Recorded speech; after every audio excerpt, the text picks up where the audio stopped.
Making his Katie Halper show debut, Ashish Prashar, who is a formerly incarcerated political strategist, human rights activist, and writer. And he is working on a bunch of really important initiatives and efforts related to the genocide that's happening right now in Palestine.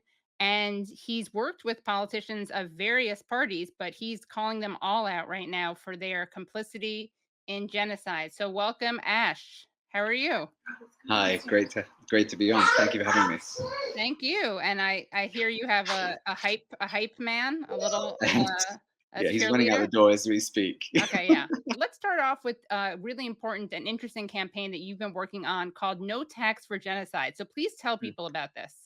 Like the US, the UK has significant responsibility under international law to prevent a genocide, right? We both know we're all signed up to these acts that are the UN, but also in the UK's case, they're signed up to the Rome Statute of the ICC.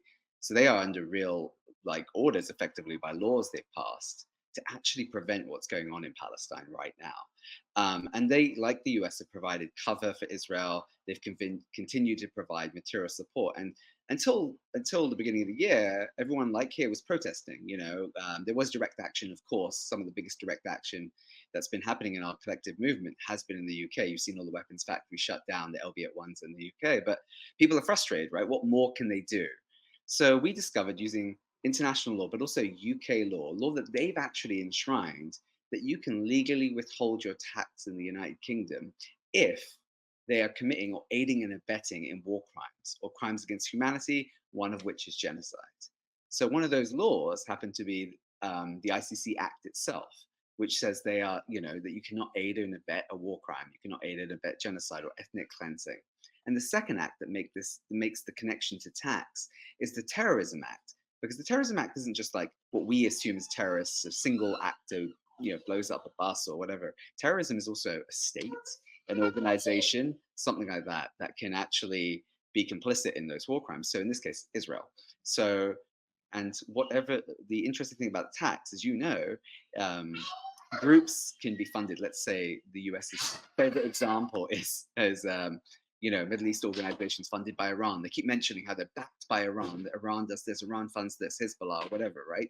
And they use that to sanction Iran, right? They use that to sanction a country that the taxpayer has no potential opinion or has any influence over what their government backs. Well, those laws can be used against the UK themselves.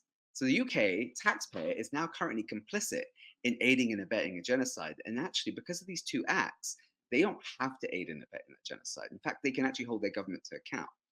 And how we do it is you don't stop paying your tax, you withhold it. It goes into a trust that the government will have access to when they stop aiding and abetting a genocide.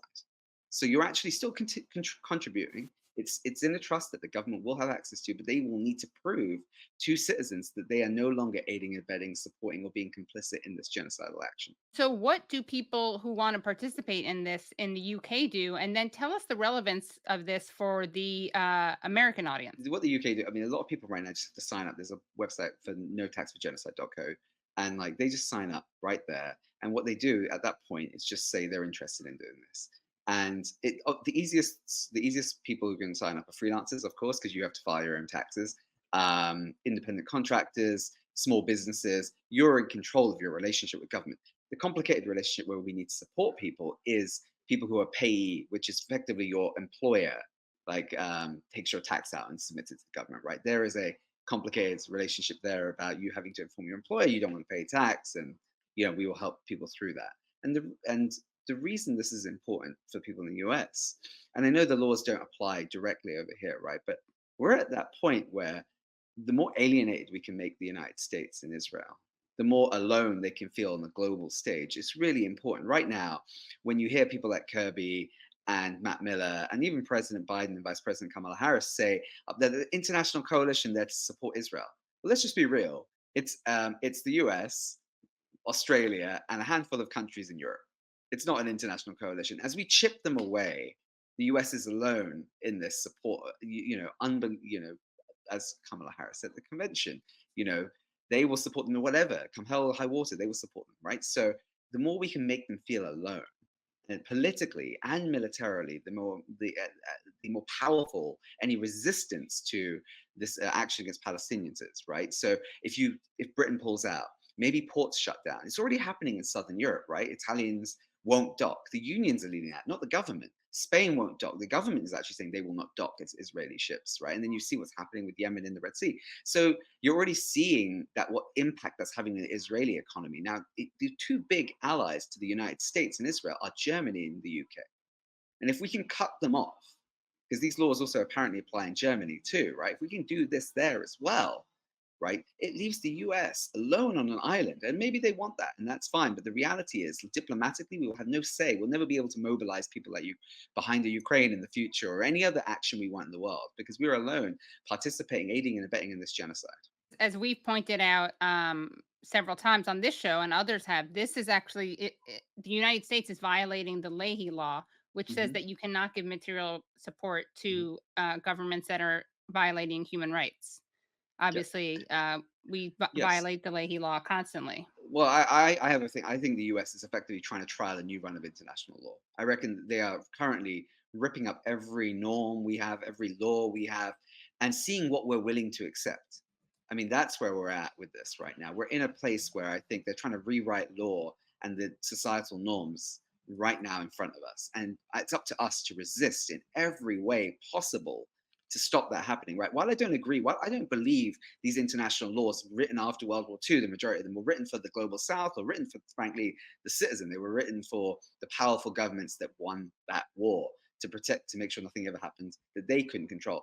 There is power and radical action in using those laws against those individuals and maintaining them and rewriting them in a shape that represents all our global needs, not the US's push for this. They are basically showing that none of it means anything right now and trying to rewrite what's acceptable to us. Like we want it to be acceptable, those images that we're seeing out of Gaza right now. They want it to beheaded children.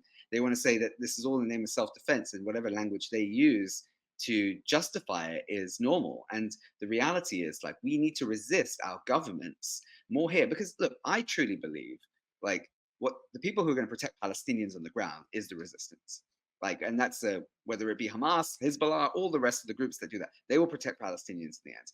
Our sole job is to resist our governments, to shut things down, to make sure that our governments cannot aid, abet, so our public is not complicit in these atrocities taking place in Palestine right now. And that should be our primary goal as a society, is to shut everything down to make sure we don't support this.